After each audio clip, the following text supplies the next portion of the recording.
Good morning, everyone. Welcome to this program. I'm coming to you live from the American Center in Chennai, and I welcome you to today's program. This is a commemoration for the International Day of the Girl, and we are pleased that so many of you could join us virtually today. I understand that there are more than 20 schools who are tuned into today's program. My name is Moulik Berkana, and I'm the Cultural Affairs Officer here at the U.S. Consulate General in Chennai. The United Nations has marked and recognized October 11th as the International Day of the Girl. This day highlights and addresses the needs and challenges of girls, and it promotes their empowerment and their fulfillment of human rights. Today, you will hear some stories that we hope will touch you, will make you laugh, perhaps make you cry, and most importantly, make you stronger as girls. And you may also gain some role models from these American stories. In this context, I just wanted to mention a brief bit about Native Americans. Some of these stories come from the Native American tradition, and by that we mean the original people who lived in North America before the arrival of Europeans several centuries ago. Before I turn it over to our master storyteller, I just wanted to acknowledge that today's program would not be possible without the hard work of colleagues here in Chennai and in New Delhi. And I want to thank in particular Sanjay, the American Center team here in Chennai, led by Prem, and my colleague Brinda Jayakant, who's in charge of one of our units here at the Public Diplomacy section. It is now my great pleasure today to introduce our speaker, Jiva Raghunath. Welcome, Jiva. Jiva is an author, a professional storyteller, and a pioneer of the storytelling revival here in India. I understand that she has performed in 27 countries and has organized her own international storytelling festival under the Ala Muram for the past 6 years. Jiva has facilitated many workshops and shows around the world, and she has trained and entertained more than 25,000 children and adults. She has written for Tulika Publishers and has published 12 children's books and translated over 65 books from English to Tamil. Her association with Tulika Books led her to translate American author Kathy Spagnolia's Priya's Day. Jiva's storytelling style leaves her audience spellbound. She believes that she herself is the best prop for her storytelling. Today she will present 6 select stories from American folklore traditions. I urge you not only to listen, but also to share your comments and your thoughts. In fact, toward the end of today's program, we will be conducting a poll where we will request your feedback about today's program. Without further ado, I would now like to turn it over to Jiva. Jiva, once again, welcome. We're all ears. We look forward to hearing from you. Thank you for joining us today. Thank you very much. Thank you.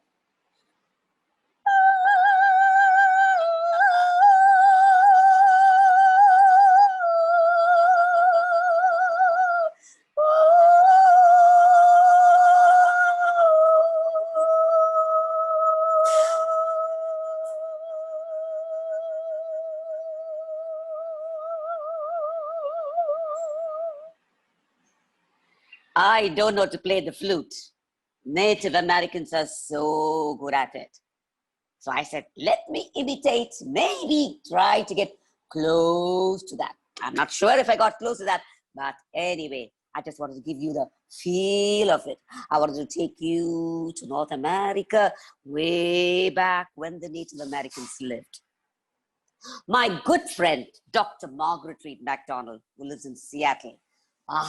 She's a historian, she's a librarian, and she's written over 80 books, and she's made huge collection of stories. And I had the great opportunity to stay with her, to be with her, to do her stories, to do a lot of sharing with her. So I'm going to be sharing a few stories that she told me, and I hope you will enjoy. Now, one thing I want to tell about Native American stories is that they're very, very sacred. So to all the Native Americans, I dedicate this. I'm sorry if I make some mistakes. Please forgive me. It's just that I want your stories to reach all the people in the world. And that's why I'm trying this.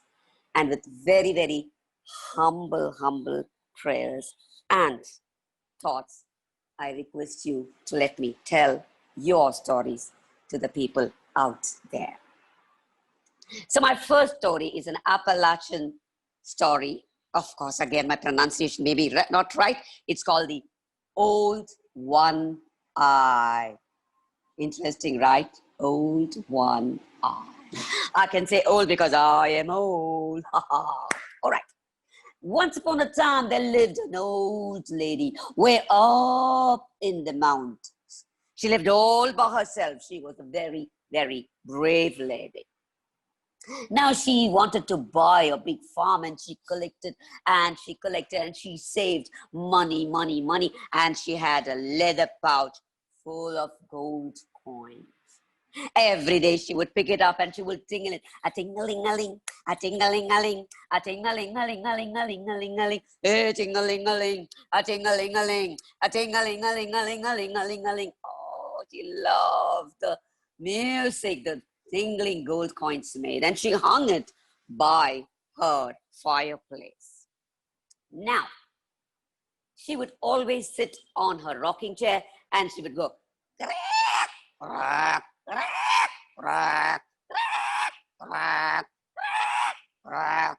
and she would card the wool, with a comb. They would card it so that they have the woolen fiber to make whatever they want.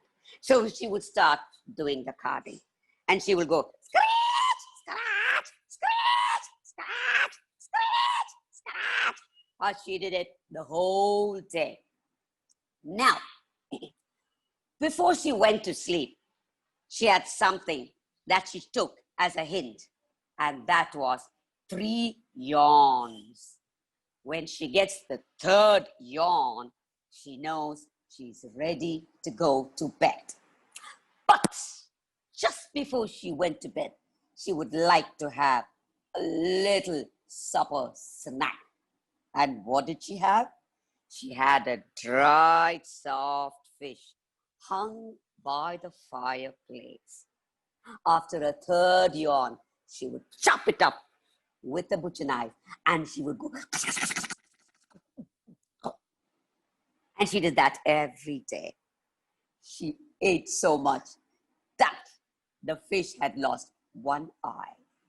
And it being hung there for a long time, she called it Old One Eye.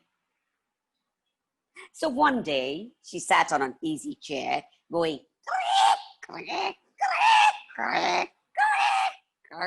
and she started carding. Scratch, scratch, scratch, scratch, scratch, scratch, scratch, scratch. Oh.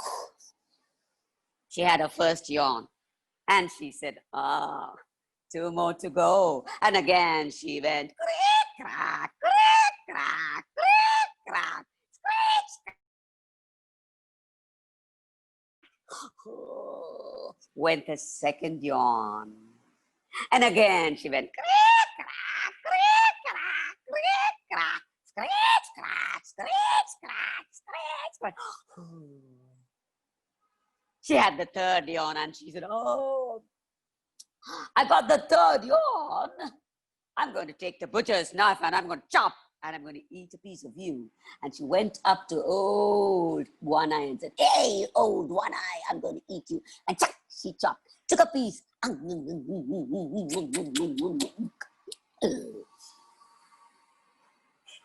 And now, it so happened there were 3 robbers who knew of that little leather pouch of gold coins. And they said, hey, we got to steal it from her. What should the old lady have it? Of what use is it to her? And so saying, this robber chief, along with 2 of his friends, came down to the old lady's house and hid on a hollow right behind the house. Now I have to tell you something. This robber chief was also known as Old One Eye because he had lost one eye in a fight earlier. Everything was quiet. And the robber chief said, "Hey, you first go and look if the old lady is asleep. And when you come back, you can slowly sneak and snatch the bag." And of course, the first guy went looking here and there, very quiet. Oh, when he went near the log, he saw a cock. Now, to avoid the cold wind coming in, normally they hid these little cracks with cocks. So he pulled out the cock and he looked inside. Really inside he looked. And there was the old lady on her rocking chair. Creak, crack, creak, crack, creak, crack, creak, crack. And then she went scratch, scratch, scratch, scratch, scratch, scratch, scratch, scratch. And she let out her first yarn and she said, "Oh, one is here. When two comes, I will take the butcher knife." You, ha ha ha, she smiled. Now when the robber heard this, he said, "No, no, no." And he ran to the hollow and said, Chief, the old lady is a witch. She saw me right through." Because where he pulled the cot was just beside the fireplace. The old lady looked at Old One-Eye Fish and he thought that she looked directly at him. And so he said, "Please, let's go away." Of course. The chief said, "Hey, you are a silly fella. You there, you go." And he said, "Me? Yes, you. Okay, let me go and see." And so saying, he crept very quietly.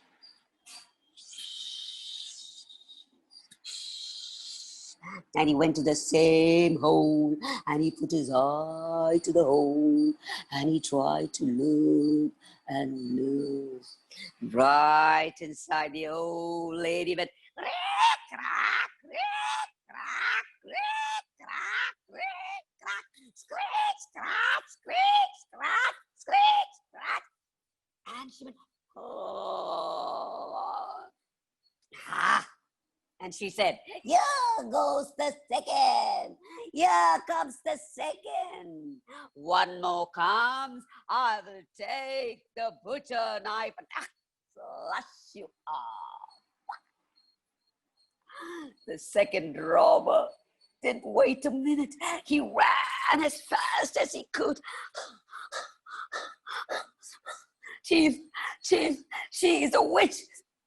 She saw me into my eyes and said that second one is here. And again the chief said, "Hey, you silly fellas, good for nothing. Now I'm gonna see." And so saying, he went,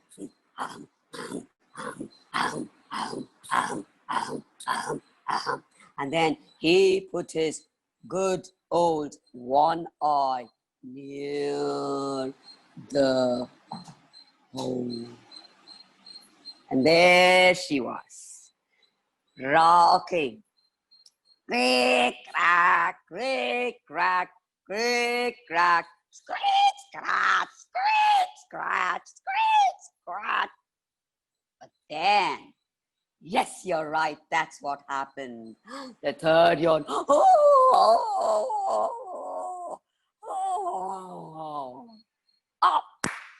Here comes the third. It's time for you now, Old One Eye.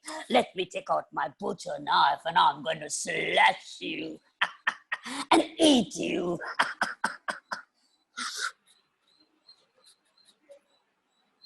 And he ran as fast as he could.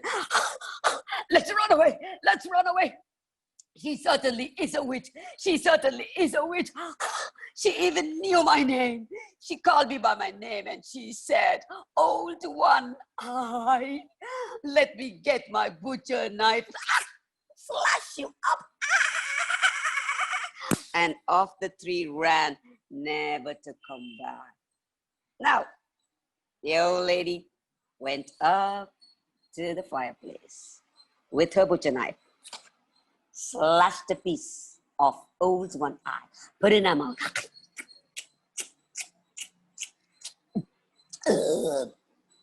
and went to bed, not realizing what she had done. Creak, crack, creak, crack, creak, crack.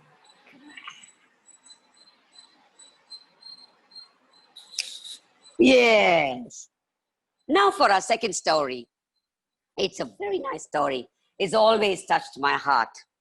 This story is called Little Basket Weaver. Once again, I heard Margaret, and she does it beautifully when she does the story. I'm not sure if I can do justice to the story. And I need to honor from where she got the story. It was told to her by Hilbert, an upper Stagit elder. So it's very, very sacred. And she always says, "Jiva, this is such a sacred story."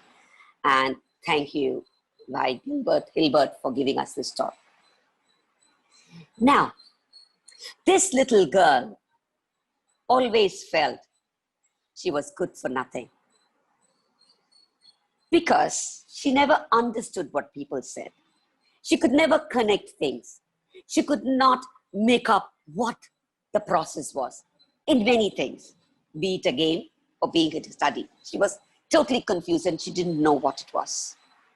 So feeling very sad, one day, she came and sat under the cedar tree, lonely as ever, just blank, feeling very sad and upset. Why? Why is it she's made this way? Unable to do what others could do. She sat there, looking here and there, just listening to the chirping of the birds.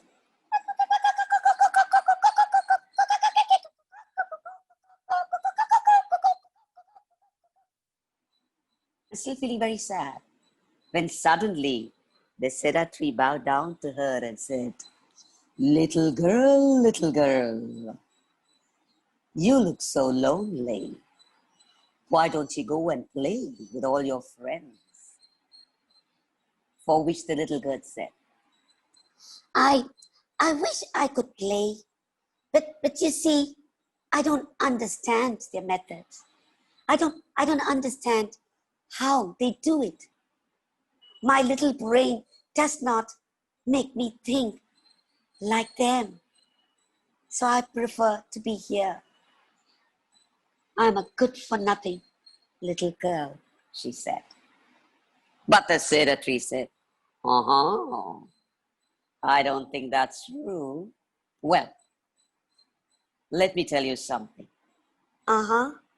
What's it? She asked. Why don't you ask it? Who? Me? You want me to do it? No. I told you I'm good for nothing. No, I can't do, she said.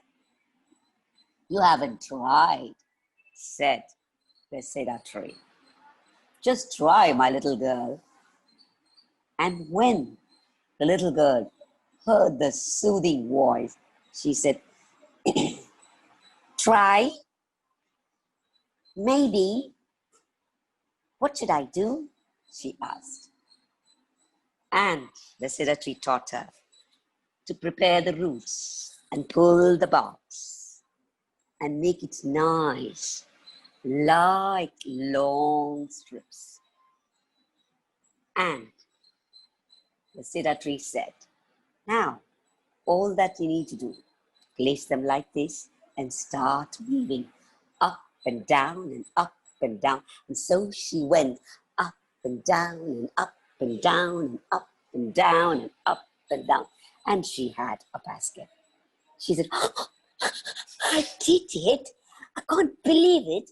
I did it. Look at this. I have a cedar bark basket.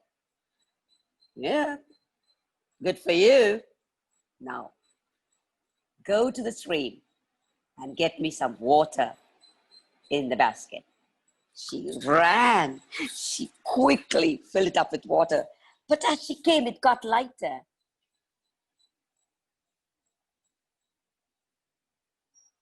I'm sorry, there's no water. And the cedar tree smiled and said, you gotta do it a little tighter. Your weave has to be closer. Not again. I don't think I can do it, complained little girl. The cedar tree said, let me tell you, you can. I'm sure you can. She said, okay, I'll try. She took the roots and she pulled the bark. She took the roots and she pulled the bark. And she prepared it well, just right to weave. And she went in and out and in and out and in and out and in and out and in and out and in and out. And she had a basket. And she said, what? You have a basket? And the tree said, it looks good. Go get me some water. She ran to the street. She dipped the basket and she came running and said, it was half full. She said, it's only half full. The cedar tree smiled again and said, well, you know what to do. Make your weave tighter. Again? Yes, again. Again? Yes, again.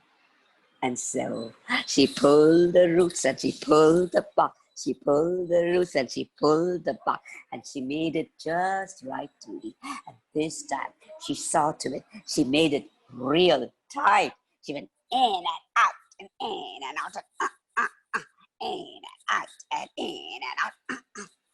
And there she had woven a tight basket and showed it. He said, here, you see the basket? And the tree said, oh, it looks better. Now off we go to the stream and bring me water. She ran as fast as she could and she dipped her basket and she came back and she said,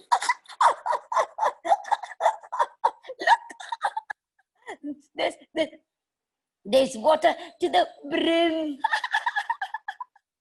She was delighted, for the water was up to the brim of that basket. And then the cedar tree said, I told you can do it. Now what should you do? The tree asked, maybe make more baskets and give it to all the elders? Good, that's a good idea. But even better, can you think of something even better? I got it. Yes, I'm going to teach everybody to do it. I'm going to teach everybody to weave the basket. How does that sound? Good. Very good. That's what you need to do. And it's because of this little girl, the whole tribe learned to make your cedar bark basket. Never give up. Never give up. The more you try, the better you become. And finally, the best. Yes. All right. Take a nice breather. Now for our third story. Now the third story is going to be the Quill Work Girl and her 7 brothers. Now this story comes from the Cheyenne tribe, right? From the Cheyenne tradition. Okay, this is something you all can see. See what? Where can we see? You can in the sky. Have you seen the Dipper, the group of stars? The Dipper stars, the 7 stars? Yes? Yes, the Dipper, the 7 plus 1. Yes. Now, let me tell you the story of how the stars became. Now, in a little tribe lived this girl. She made the best embroidery. She made the best clothes. Though she was a little girl, she was very fond of weaving her own cloth. And she was so good. She was known as the quill work girl, for she used the porcupine quills to weave her little embroidery. Now, one day, she wove a beautiful piece of clothing for a man. The surprised mother said, "For whom are you making this?" She smiled. She didn't say anything, but she made more. She made 7 more. 6 of one size, and the 7th was a smaller one. And then the mother said, "My little girl, what are you up to?" She smiled and she said, "Ma, I'm going to be with my brothers. I'm going to go in search of my 7 brothers." 7 brothers? Yes, I know they stay far away. I'm going to join them. And so saying, she packed all her little clothes and off she went with dreams of her brothers. Right across the river, she saw a little boy waving out, saying, "Hey, sister, we're waiting for you. Come, come. I'm just waiting. Be careful of the waters. Be careful." She slowly walked across the street and went in. And there in her teepee, oh, the teepee was so wonderful. She went inside and gave the cloth. And the little fellow wore it and he said, "Wow, this is so good. Never had anything like that before. This is the first dress of its kind that we are wearing." And said, "But you know something? I have 6 more brothers who are going to be coming and they're going to love it." And so she quickly prepared a sumptuous meal. Now the rest of the 6 big brothers returned after their hunt. And what did they see? Colorful clothes in display. They looked at it and they said, "This is wonderful. Oh, our dear sister, that's so kind of you to make such clothes, good clothes for us." And they wore all of them. Each one had a different motive. Each one looked so beautiful, so well crafted. Each embroidery spoke a million words, and they were just awestruck. They wore their beautiful clothes and, of course, ate the delicious meal she made. It was so delicious. And from then on, they lived so happily. All that the teepee heard was nothing but laughter. There was joy. There was happiness. There was so much of peace and love and affection that filled the teepee.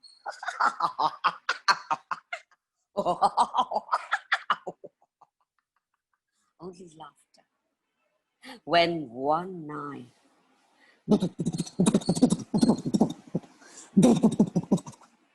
what was that? What was that? And they opened, snorting.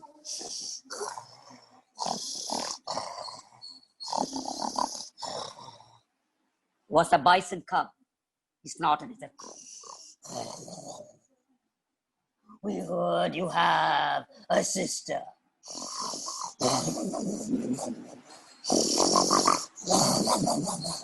We want her. Give it to us. Give it to us back. Give it to us." But then the brothers were very firm and they said, "Go away, calf. Go away. She belongs to us." And the calf returned. A week later,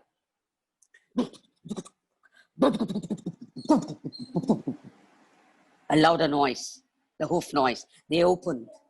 There again stood a strong bison, saying, "Let her out.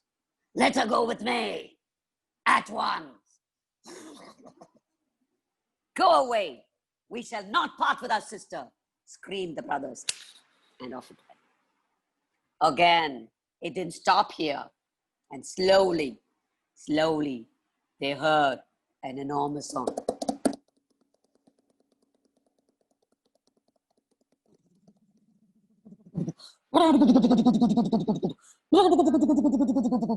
It was thundering and it was shaking. And when they opened, they saw the strong bull. They saw the strong, very strong bull standing outside. Snorting right out. Give her to us. And just then, the girl said, do something, little brother, do something. The little brother pulled out his arrow and zip, shot right through. And the arrow hit the tree, and the tree grew tall. It grew really tall. And quickly, the 7 brothers and the little girl jumped onto the tree. But did he stop? The bison, no. He started butting heavily. Boom, boom, boom, boom, boom, boom, boom, boom, boom, boom, boom, boom, boom, boom, boom, boom. He started, and the tree started shaking and shaking. They were afraid they will fall. And at once the girl said, do something, little brother. And he pulled out another arrow, and he shot it on the tree. And the tree grew up to the sky. But the bison did not stop butting. He butted harder and harder. Boom, chicka, boom, boom, boom, chicka, boom, boom, boom, chicka, boom, boom. He went on and on and on and hitting against it. And soon the brothers and the girl jumped into the sky. And there they turned into stars. And that is how the Dipper stars came into the sky. And you will see 2 close stars. That is this girl, the quill work girl, and her little brother holding hands and walking on the skyway. Boom, boom, boom, boom, boom, boom, boom, boom, boom, boom, boom, boom. Beautiful. Isn't it beautiful when you go back to those days? When you learn of the stories told by these Native Americans. What a treasure. It is wonderful. When I was given this project and I started doing a lot of reference, it was so wonderful. It was like hair raising when I read it. And the more I read, I realized why Margaret told me how sacred Native American stories were. They spoke, they smelled Native American. I could feel them in my blood. I could feel them. It was wonderful. I could get the smell of those days. I could see the visuals of those times. It was amazing. It was so, so good. Lovely. Now for our little folk tale from Kentucky, told by Margaret Mcdonald. Yes. Now this is, of course, the normal stories of the good girl and the bad girl. And we all have a little bit of good, a little bit of bad as well, right? But of course, it's the good that helps us and it's the bad that lets us down, right? Now, a mother had 2 daughters, Bess and Tess. And this story, by the way, is called The Wishing Foxes from Kentucky. So the 2 daughters was Tess and Bess. Now, Tess was a kind-hearted girl. She was a very bright child, very friendly. She would go about singing her song, and she would help everybody. And on her face, you could see that kindness showed. And as the story goes, Tess was like, kind of a girl. One day, Bess's mother called her and said, Bess, come here. I want you to take water. I want to take you the pail and go to the well, the other end of the world, and fetch water. Got it? Okay. I'm good. I can do it for you, Mama. And she picked up that little pail and went walking. She went singing, and suddenly she said, "Who's that? Who's that?" She looked around. There was his bear standing. "Hey, who is it going? Who's going past me? Huh? Who is it?" asked the bear. "Oh, Mr. Bear, what happened to you? You look a little down today, not in the best of moods. Can I help you in some way?" And she stroked him, and the bear felt so happy. He said, "Oh, you make me cry. Nobody who passes this side tells me how good I am. You're the only one to be kind to me. Now, where are you going, my little girl?" "Yeah. I'm going to the well on the other side of the world to fetch water for my mother," she said. "Oh, very well. Off you go. Off you go." Mwah. And sent her. So again, she took the pail and she went. And off she went when suddenly she heard.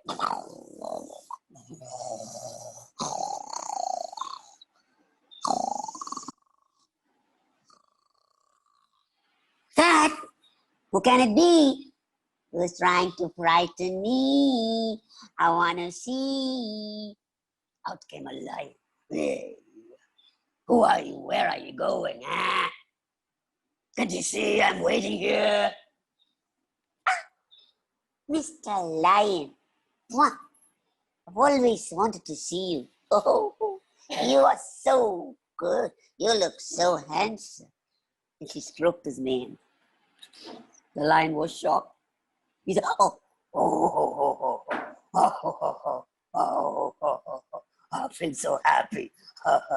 Nobody's ever touched me. They always thought I was a silly old lion, and they would just throw stones at me, and they would drive me. And you were the first who kind of touched me." Little girl said, "It's okay. You look very sad and grumpy too. You know, a little hug will do you some good."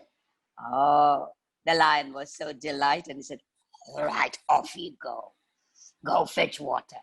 And she took her pail and she went, na, na, na, na, na, na, na, na.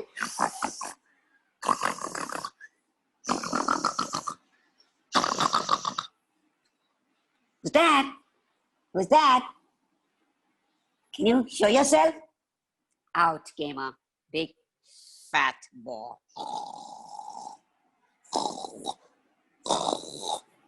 "Hey, Mr. Ball, you look so sad too, and grumpy too.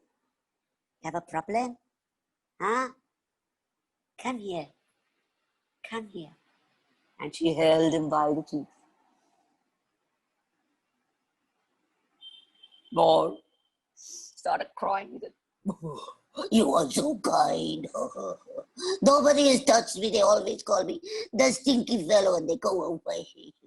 You are so kind. Where are you going, my little one?" "I'm going to the well on the other side of the world to get some water for my mother."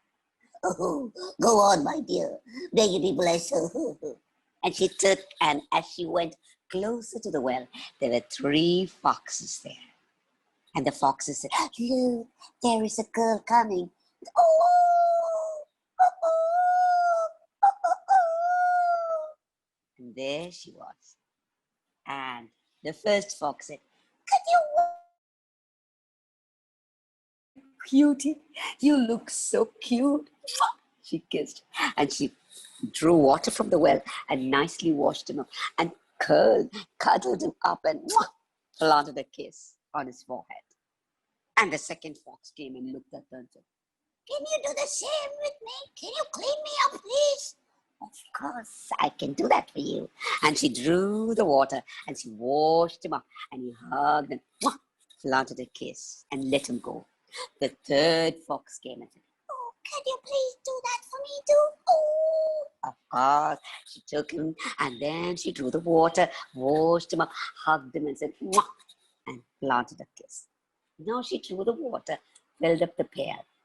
Now the 3 foxes were no ordinary foxes. They were the wishing foxes.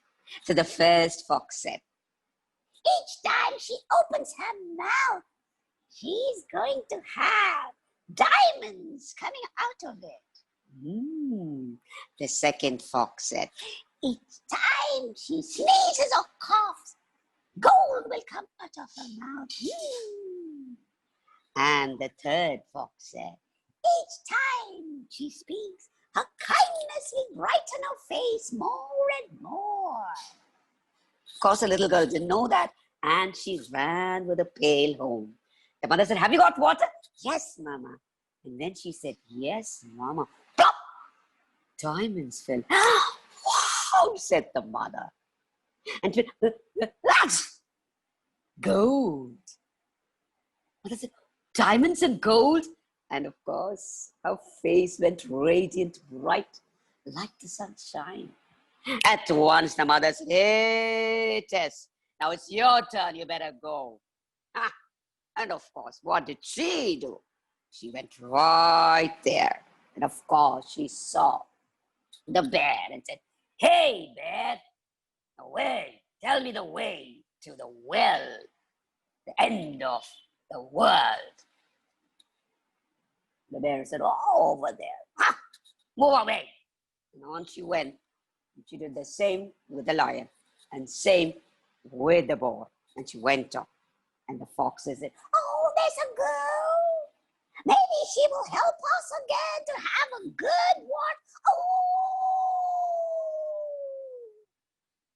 She said, okay. She picked them up, sloshed, put them in the bucket of water, threw them away, one after the other. I told you they were wishing foxes.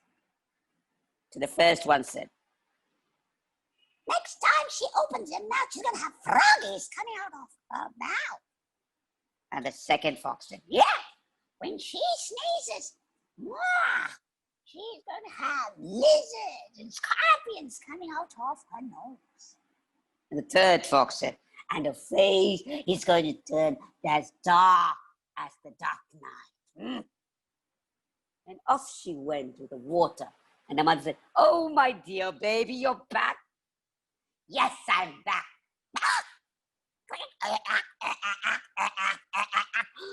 Frogs were leaping. All kinds of worms and insects came from her nose, and her face became dark as ever. They said, oh, no. At once, they said, oh, please, wishing foxes, please take away these things. She'll be good as ever, please. Well, what happened to her is another story. Now, this was again told to me by Dr. Margaret Mcdonald. Now for our story of Lily now. And this is also Native American. It's from the Chippewa tribe. There was this very young girl in a tribe. She was a daughter of a chief. And now, this girl was not like the others. She liked to be alone, all by herself, always lost in thinking. She always dreamed of the fairy land that her mother spoke about.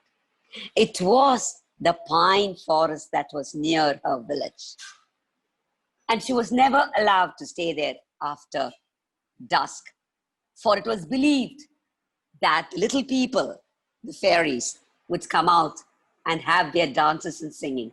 And if ever they saw a human, they would carry them away. But then this girl always said, but can I go in the mornings? And she went into the pine forest and she had her fun and she started speaking. She believed they were around and she started speaking to them, though she never saw anybody. But at nights when she was fast asleep, she did hear little tiny laughter.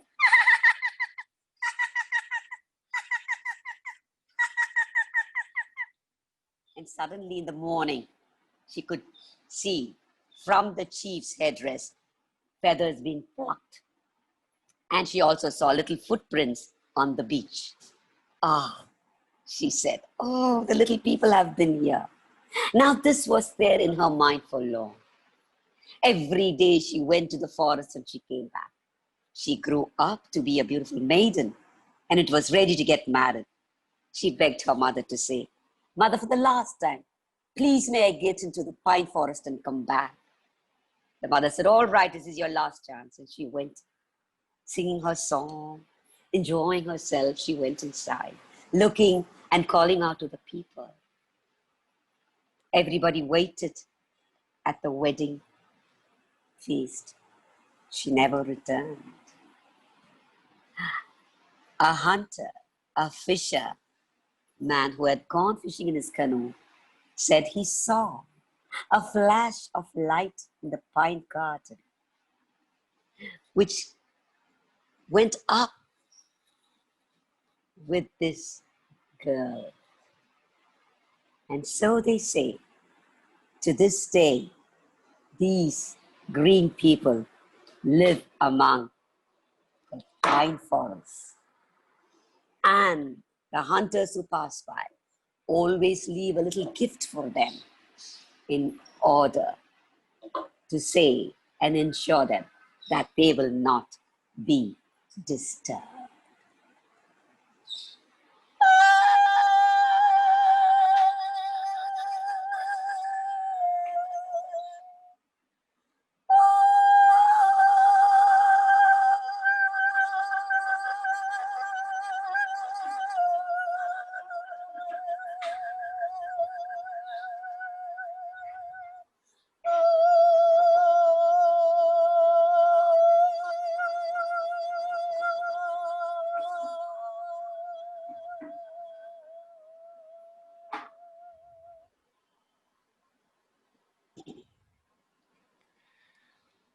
Wow, Jiva, brava. That was really fantastic.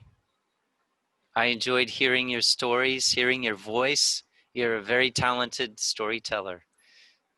And it's nice to have that connection, you know, someone from India telling stories from American traditions. That's a great meeting place, how culture can bridge our countries and our peoples.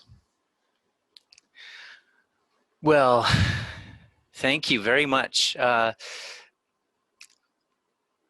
Before a vote of thanks, before we conclude today's program, I believe we'll have a poll.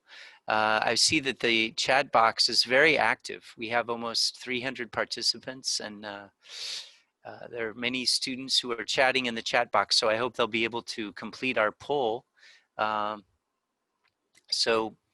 Sanjay, whenever you're ready, if you can post the poll for the people to respond to. And Jiva, I just want to say now, was that 6 stories there that you delivered? I couldn't do the Black Church story because lack of time. Okay. Since I added one more story this morning, so kind of, because that was my personal experience. So I thought that this would, you know, like trace us back to what life was then. So I thought, okay, my story can wait for the next time, I thought. And okay, yeah. Yes, I hope there will be a next time. I hope so too. While we are waiting for the poll to appear, I'm not able to see the poll yet, but hopefully it will come up soon. Could you tell us, Jiva? Okay, there's the poll. Fantastic.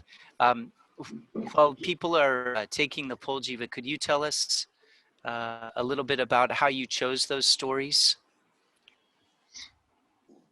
Yeah, to me, the stories need to connect with me. When I find a connection is when I'm comfortable doing stories, and these were some of the stories that really connected with me. And yeah, they were all very short stories, so I had to kind of add in my little masalas to kind of, you know, make it more. We are in front of the camera, so what best we can do, how effectively can we give is something that we need to do. And storytellers are not preachers, so we don't preach, we just tell, and we leave it to the audience to take it. So somehow all these stories touched, and I felt that in each story, the protagonist was very strong, and they did what they wanted, and I thought that was beautiful. And it gives you a million lessons that you can take off on your own instead of just waiting for me to say, you know, this is what the story says, this is what, it's not that. And it's more the feeling, because to me, it's not storytelling, it's more story feeling. I like to feel stories than tell stories. I think I'm more of a feeler than a teller, I think. because you get very emotionally attached to stories, and that's what it's all about. Yeah. So I think it was all that, but it was a good exercise for me because I've never indulged in doing Native American stories. So I was very apprehensive about it. And I said, oh, can I do it? And then I said, all right. And I looked into domains which said I could, which gave permissions to use those stories, because I didn't want to go against, anybody, because it's not fair also, because it is their treasure. It is like stealing their treasure. So I didn't want to do that. So I looked into stories which didn't have these attachments, and I was like more comfortable. And I said, now I can do it. And it was a lot of things that went into my head. Ever since I was given the project, it's been working in me, and I've been trying. Because from my culture, I can do anything. I can throw in a song. I can throw in whatever I want. But the languages are different for Native Americans. I can't use any of those. And so I said, so I was thinking, like, what kind of music? And I heard a lot of Native American music. It was, most of them were wind instruments. They're all flute based. I said, okay, I can kind of imitate the flute. I said, all right, let me try something of that. And I was trying to play with it, and just to give it a little touch here and there. Maximum you can do is that. Though none of the stories are authentic, I just thought that I just spoke from my heart, and I hope that it touched the hearts. And it's just that.